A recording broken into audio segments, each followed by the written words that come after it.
kenapa hati kita keras. Dia hati kita keras ni tuan-tuan tak kira orang jahil ke, orang ada ilmu ke, orang besar ke, orang kecil ke, orang ada pangkat, kira tuan semua.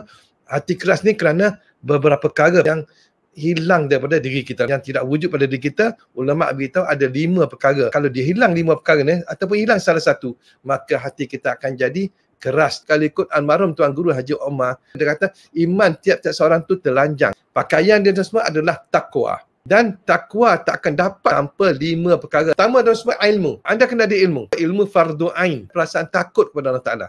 Takut Allah Ta'ala tak terima amalan kita. Yang ketiga, kena ada perasaan malu, kena ada ilmu dan takut, tapi kita tak ada langsung malu. Kena ada sabar. Dan terakhir sekali tuan semua, kasih kepada Allah Ta'ala. Dengan ilmu akan timbul perasaan takut kita kepada Allah Ta'ala. Dengan ada ilmu ni maka akan timbul perasaan malu kita kepada Allah Ta'ala.